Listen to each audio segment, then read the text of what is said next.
जय Hind. Temperature of ocean waters के बारे में बातचीत हमने इससे पिछले सेशन में शुरू कर दी थी और हमने पढ़ा था फैक्टर्स अफेक्टिंग टेम्परेचर डिस्ट्रीब्यूशन के बारे में। आज के सेशन में हम पढ़ेंगे horizontal and vertical distribution of temperature के बारे में। ओशन वाटर्स के टेम्परेचर का हॉरिजॉन्टल और वर्टिकल डिस्ट्रीब्यूशन किस तरीके का दिखाई देता है उस सब के बारे में आज हम पढ़ेंगे, बातचीत करेंगे। देखो शुरू करते हैं। ये जो टेक्स्ट में लिखा हुआ है इसको हम देखेंगे बाद में। पहले एक इमेज के थ्रू समझते हैं कि ये जो ओशन वाटर्स का टेम्परेचर है इसका हॉरिजॉन्टल और वर्टिकल डिस्ट्रीब्यूशन किस तरीके का दिखाई देता है। देखो शुरू करते हैं। सबसे पहले तो एक जनरल चीज, और वो जनरल चीज क्या है कि जैसे जैसे हम ओशन वाटर्स में नीचे की तरफ जाते हैं वैसे वैसे टेम्परेचर में डिक्रीज देखने को मिलता है। बेहद सिंपल बट इंपॉर्टेंट बात, जैसे जैसे हम ओशंस में गहराई में जाते हैं वैसे वैसे टेम्परेचर में डिक्रीज देखने को मिलता है।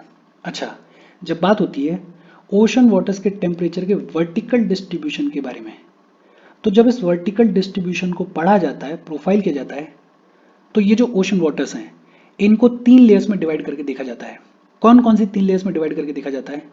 सबसे पहले होती है टॉप लेयर, और ये जो टॉप लेयर होती है इस टॉप लेयर में वार्म ओशनिक वाटर देखने को मिलता है। सबसे ऊपर टॉप लेयर देखने को मिलती है, और ये जो टॉप लेयर होती है इसमें वार्म ओशनिक वाटर देखने को मिलता है।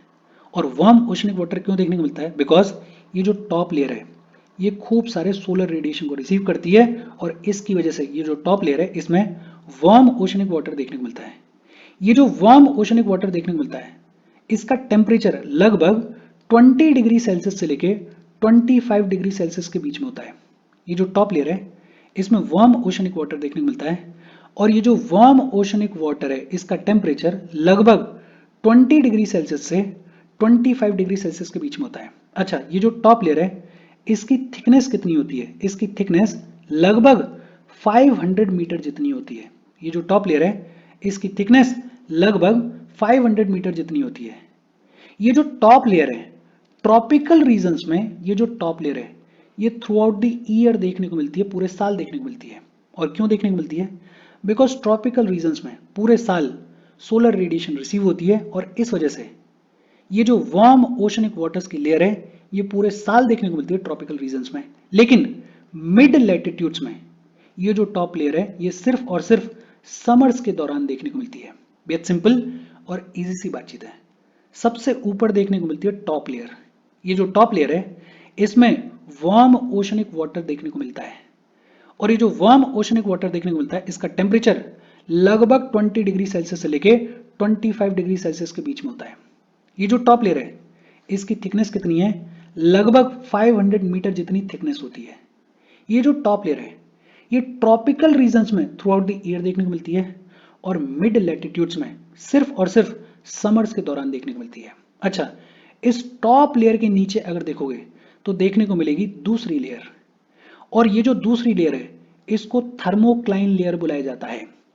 इसको थर्मोक्लाइन लेयर बुलाया जाता है, या इसको बाउंड्री रीजन भी बुला दिया जाता है। क्या बुला दिया जाता है? बाउंड्री रीजन भी बुला दिया जाता है। और ये जो थर्मोक्लाइन लेयर है इसकी खास बात क्या है? इसमें जो टेम्परेचर है वो बहुत ही रैपिडली डिक्लाइन होता है।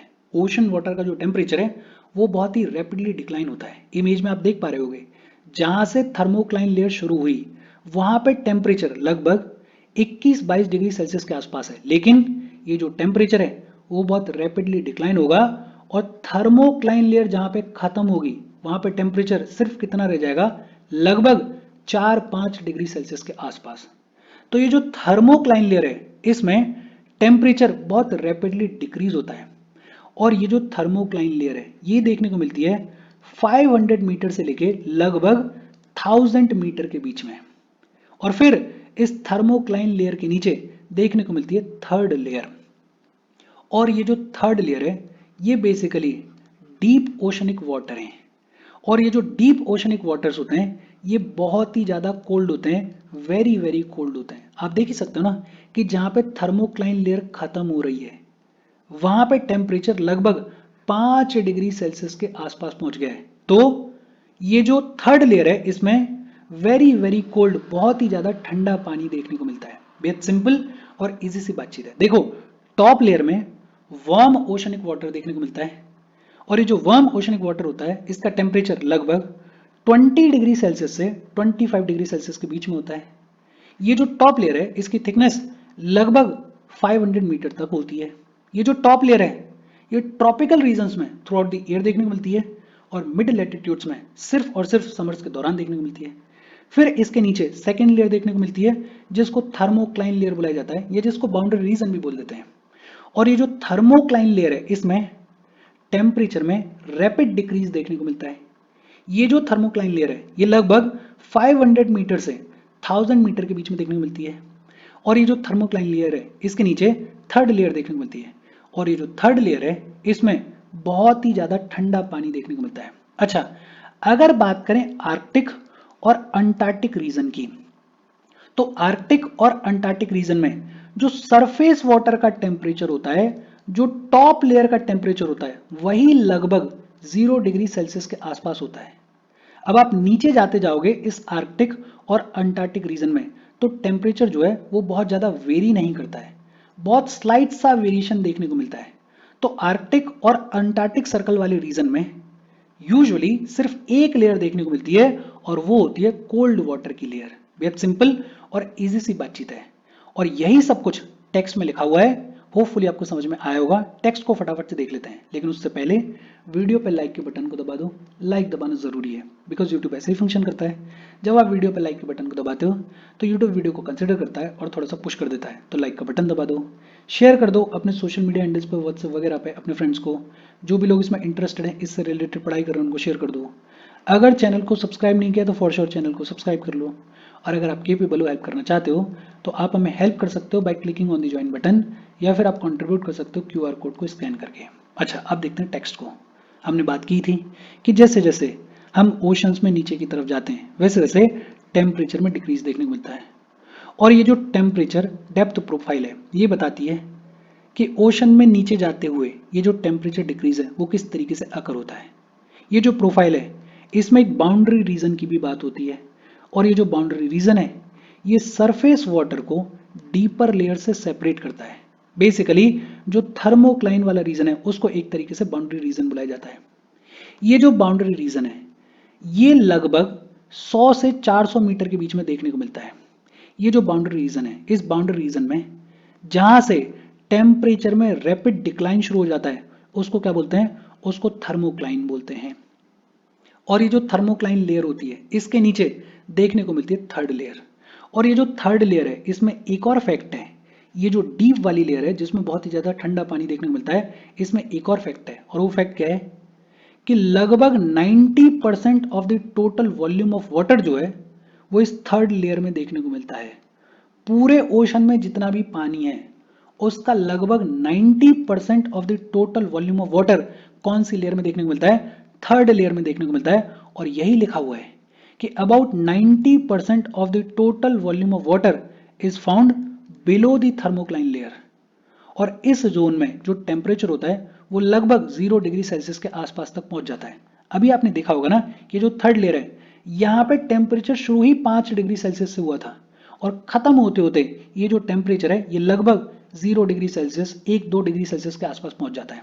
तो ये तो हो गया मोटा मोटा क्लासिफिकेशन। अगर थोड़ा और डिटेल में देखें तो सरफेस से लेके बॉटम तक ये जो ओशन वाटर्स हैं इनको 3 लेयर्स में डिवाइड करके देखा जाता है। कौन कौन से 3 लेयर्स हैं? सबसे पहली होती है फर्स्ट लेयर। ये जो फर्स्ट लेयर होती है ये होती है टॉप लेयर।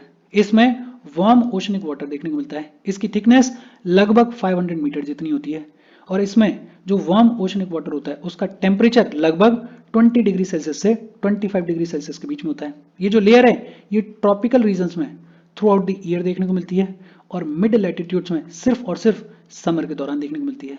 फिर सेकेंड लेयर आती है। ये जो सेकेंड लेयर है इसको थर्मोक्लाइन लेयर बुलाया जाता है। और ये जो थर्मोक्लाइन लेयर है इसमें टेम्परेचर में रैपिड डिक्रीज देखने को मिलता है। और ये जो थर्मोक्लाइन लेयर होती है ये लगभग 500 से 1000 मीटर के बीच में देखने को मिलती है। और फिर थर्ड लेयर देखने को मिलती है। ये जो थर्ड लेयर होती है इसमें बहुत ही ज्यादा ठंडा पानी देखने को मिलता है, और ये जो थर्ड लेयर होती है ये डीप ओशन फ्लोर तक एक्सटेंड करती है। अगर बात करें आर्कटिक और अंटार्कटिक रीजन की, तो वहां पे जो सरफेस वाटर का टेम्परेचर होता है वही लगभग 0 डिग्री सेल्सियस के आसपास होता है। तो जैसे जैसे हम नीचे की तरफ जाते हैं वैसे वैसे टेम्परेचर में बहुत ही स्लाइट डिक्रीज देखने को मिलता है, चेंज देखने को मिलता है।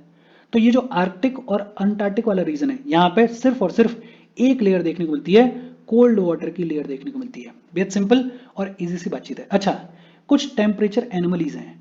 टेम्परेचर एनोमलीज क्या है?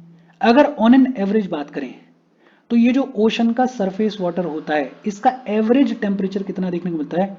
इसका एवरेज टेम्परेचर लगभग 27 डिग्री सेल्सियस देखने को मिलता है।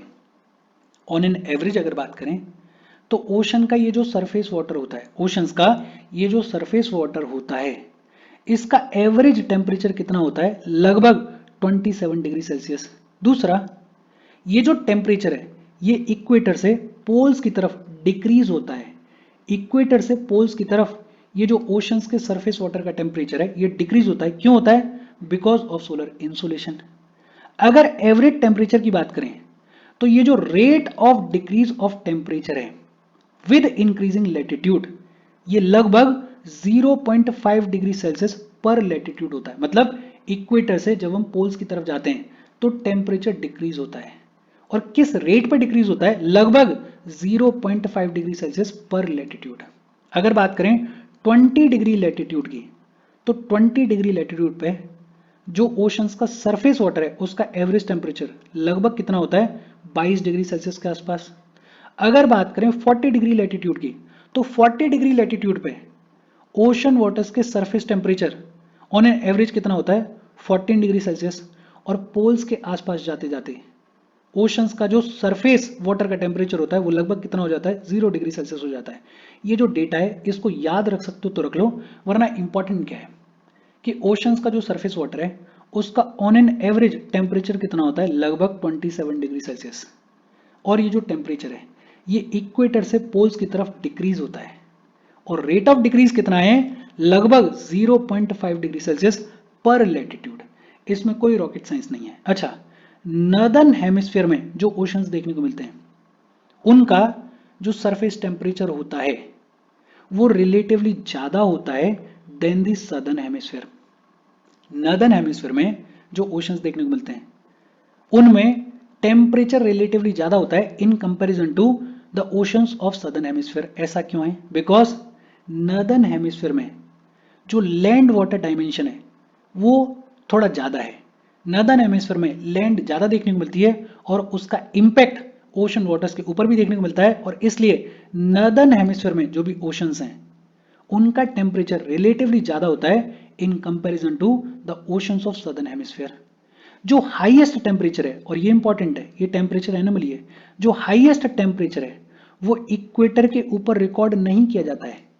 ओशंस में जो हाईएस्ट टेम्परेचर है वो इक्वेटर के ऊपर रिकॉर्ड नहीं किया जाता है, वो रिकॉर्ड किया जाता है इक्वेटर से थोड़ा नॉर्थ में, लगभग सब ट्रॉपिकल रीजन्स के आसपास। और क्यों है ऐसा? बिकॉज इक्वेटर के ऊपर एयर राइज करती है और ऊपर राइज करने के बाद क्लाउड्स को फॉर्म करती है और खूब सारा प्रेसिपिटेशन देखने को मिलता है। और इस वजह से इक्वेटर के ऊपर हाईएस्ट टेम्परेचर देखने को नहीं मिलता है। हाईएस्ट टेम्परेचर थोड़ा सा नॉर्थ में, लगभग सब ट्रॉपिकल रीजन में देखने को मिलता है। तो ये याद रखना।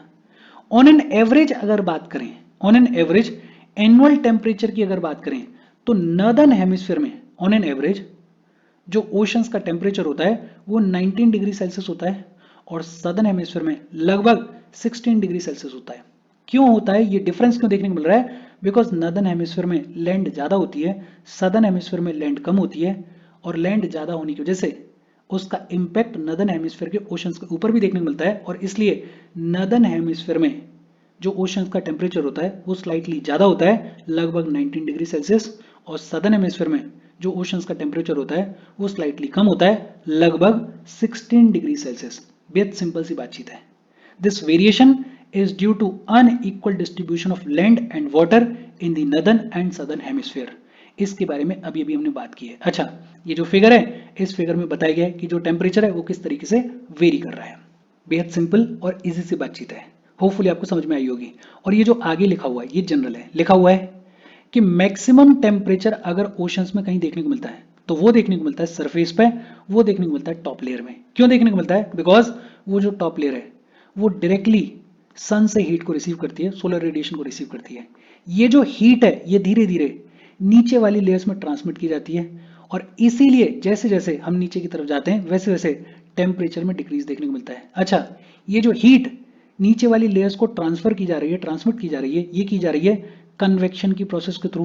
और कन्वेक्शन का मतलब क्या होता है, होपफुली आपको याद होगा, हमने पढ़ा हुआ है। Please let me know in the comment section.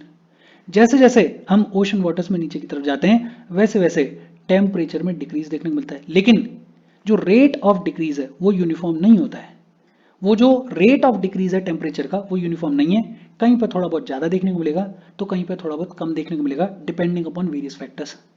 ये जो टेम्परेचर है ये लगभग 200 मीटर की डेप्थ के बाद बहुत ही रैपिडली डिक्रीज होता है, और फिर एक पॉइंट ऐसा आता है जब थर्मोक्लाइन लेयर खत्म हो जाती है और ये जो rate of decrease of temperature है ये स्लो डाउन हो जाती है। बिकॉज आप देख रहे हो ना कि ये जो थर्ड लेयर है इसमें टेम्परेचर का वेरिएशन ना के बराबर है, लेकिन हाँ थर्मोक्लाइन लेयर में जो टेम्परेचर का डिक्रीज है वो एकदम रैपिड देखने को मिलता है। और इसके साथ आज की हमारी बातचीत खत्म हो गई।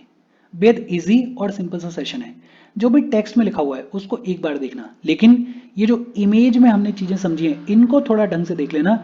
अगर इमेज और इस इमेज से रिलेटेड जो भी चीजें हैं वो आपको समझ में आ गई तो आप खुद से भी बना के लिख सकते हो कि जो टेम्परेचर डिस्ट्रीब्यूशन है ये किस तरीके का दिखाई देता है। कोई डाउट हो कमेंट करके पूछ लेना। Thank you very much.